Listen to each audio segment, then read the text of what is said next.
Hey, how's it going? So, I'm gonna try and find Grant Bay. Tried a couple times, ended up to Holberg one time, ended up blowing a tire. That was a fun trip. Another time we were trying to find the way out to Grant Cove, couldn't find it, but we did end up out at Winter Harbor, which was a beautiful area anyways. There's a lot of photography out there. It was freaking wicked. Anyways, yeah, so I'm just gonna head out there and see what I can find, see what the day brings about. Hopefully all tires stay inflated. Anyways, cheers. Well, as no trip out to Grant Bay or Holberg or whatever can go past this without it being seen. Here is the chute.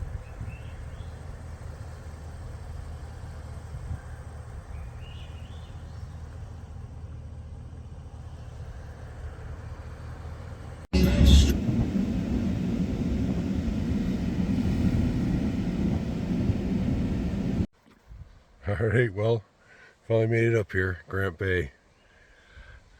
Can't wait to see what it looks like. I've heard so many stories, so many stories. People say it's the most amazing place ever. Just like infinite beach. Anyways, see you on the flip side.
Bay was amazing. Really cool. Love to see the coloration difference in the water along the shoreline. That was so cool. I hope the drone picked it up because it was something to see, and even just from the ground it was stunning. Unfortunately, in daylight, even with these glasses, my eyes do not quite dilate properly, so it's hard for me to focus and actually see what it is I'm photographing or videotaping. But anyways, here we are, grand old parking lot of Grant Bay. It was very, very nice. Anyhow, hope you guys enjoy the videos. Cheers.